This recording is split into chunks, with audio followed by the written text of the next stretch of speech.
Let us now discuss a base drive circuit with transformer isolation. Let me begin by drawing an NPN transistor like this, and I will drive this by a 2 resistor drive circuit. We are familiar with this kind of a 2 resistor drive circuit. We know this, we know how it operates. In the collector of this NPN transistor, I am going to place the primary of a coil, transformer coil, in this fashion. We'll call that as VCC. On the same core, the secondary coil is also placed, and look at the dot polarity. Whenever this is positive, the dot on the secondary side is also positive. Looks similar to the forward converter configuration. Now on the secondary side, I'll place a diode like this so that I take only the positive signal and use that for driving the main power transistor. So let me draw the main power transistor, which is supposed to be switched on and off, and this is the main NPN power transistor. The collector is connected to an external load, and the collector current there is what is supposed to be switched on and off. So we connect it like this, and the drive for this is a 2 resistor drive. I will put a 2 resistor drive in this fashion. Yes, so this is the 2 resistor drive driving this one. We can now connect on the primary side a freewheeling circuit for freewheeling the magnetizing current of the primary. Here you will give VB, and VB will be the pulse waveform, which will go high and low. So when VB is low, what happens? When VB is low, you will see that Q1 will be turned off. I will call this one as QP, and this is IC, which is supposed to be controlled. We'll name the parts R1, R2, D1. This is RF and DF, and R3 and R4. So when VB is low, there is no drive current flowing through R3, therefore no base current for Q1, and Q1 is off. When Q1 is off, the voltage across the primary, the dot is negative, the diode is going to be reverse biased off. There is no current flowing through R1, no base current to QP is off. Now when VB goes positive, high, you have a drive current flowing through R3, base current for Q1 is on. Now when Q1 is on, there is a current flow through the primary. Dot end is positive, diode D1 conducts, so there is a drive current R1 through R1, flows into base and turns on QP, and QP is in the on state and collector current flows. So this way the QP can be switched on and off based on the signal VB through an isolation barrier. You see that the power side of the circuit does not have any physical connection to the control side of the circuit. So the control side of the circuit is isolated, and the power side of the circuit is isolated. So there is some degree of protection for any spikes and surges coming on the power side. Will not get transferred on to the control side and protect the control side circuits. So this is a transformer isolated base drive circuit. The operation of this transformer portion using Q1 as a switch is very similar to that of a lossy forward converter.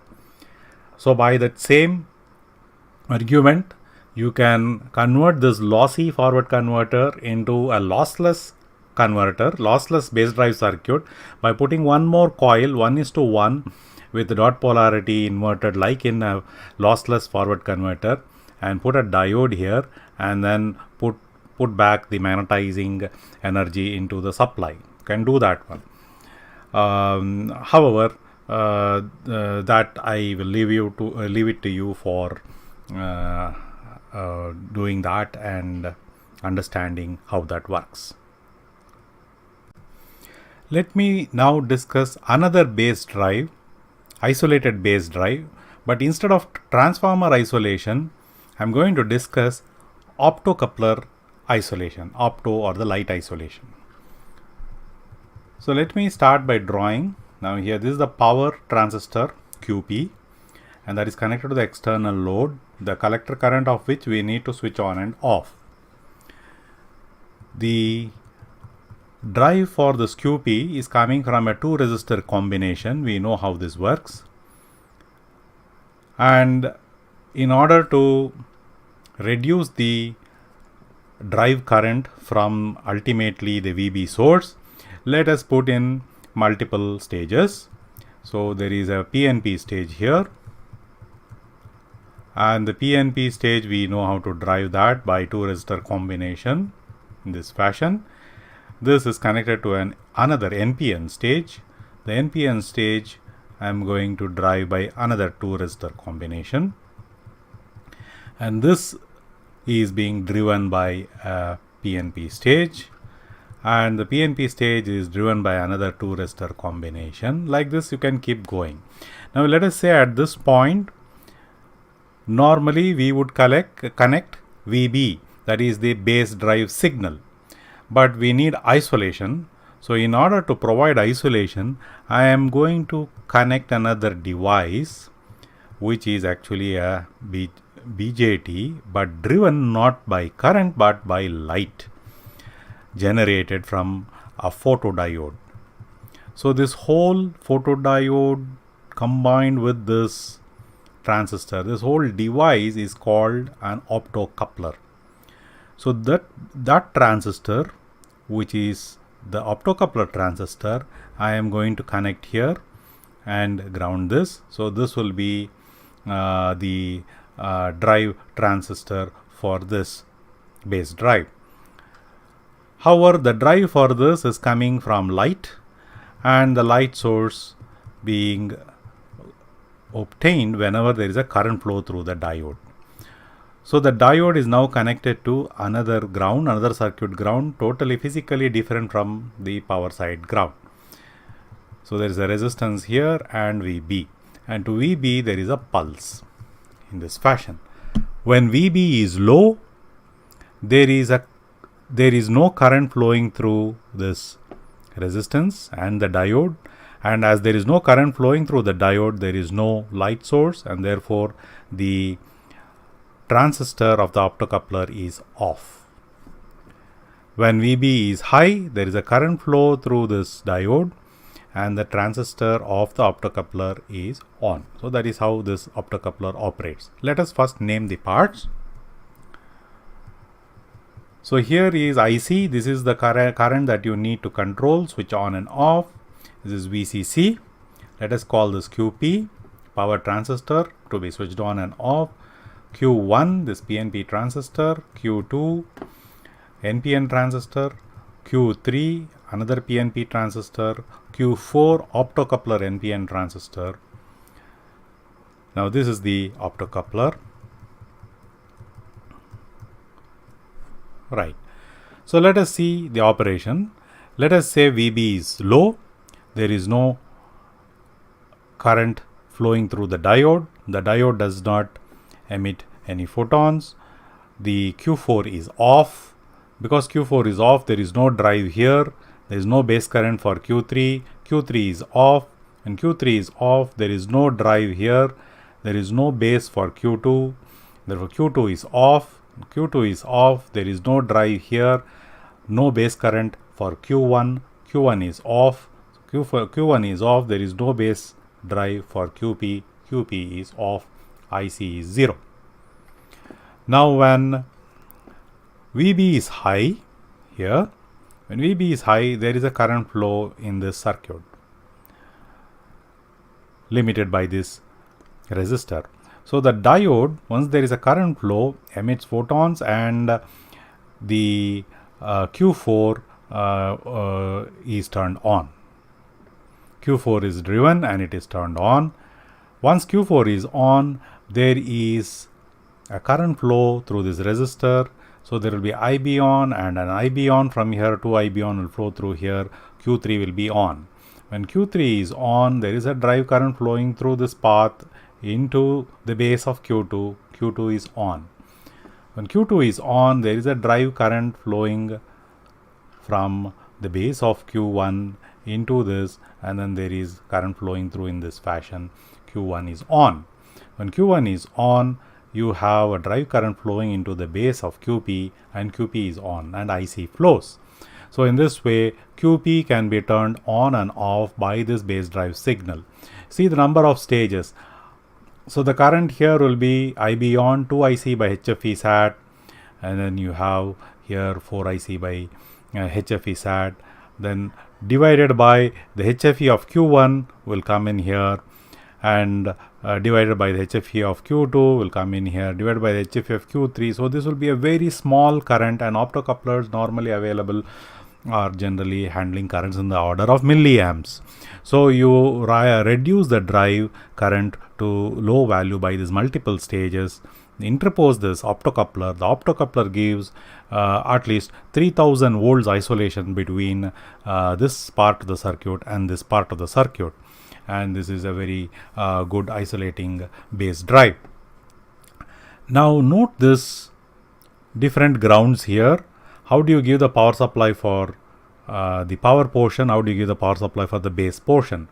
Recall that we studied during the rectifier, when we studied the rectifier, how to generate power supply, multiple power supplies isolated. So just let me show that. You have 230 volts AC, and let me say you have a transformer, a step down transformer, and you have 2 secondaries. So in one of the secondaries, let us say I have this rectifier diode. We know how the circuit operates. Put the capacitor filter. To the output of the capacitor filter, connect a linear regulator, and the output of the linear regulator, you will get a regulated supply. Now this, let us mark, this is the VCC, and this will be, let us say, this ground, the power ground. So this portion of the winding, you can use it for the power side here across VCC and this ground. So that will be the power side supply. Now the other winding, the other winding you can pass it through a similar rectifier, just like I have shown here, bridge rectifier. I am showing it like a block. The output of that bridge rectifier, you can have a capacitor filter like this, and the output of the capacitor filter can be passed through a 3-terminal regulator, and that regulator output can be used for the control side, that is with this power supply and ground. Look at this ground symbol. So I can use that ground symbol, another power supply, which can be given to the control side. So this portion I will give it to the power side, and this supply I will give it to the control side. So you see that this power supplies themselves are isolated. There is no physical contact with 230. There is no physical contact between the power side and the control side in terms of the power supply.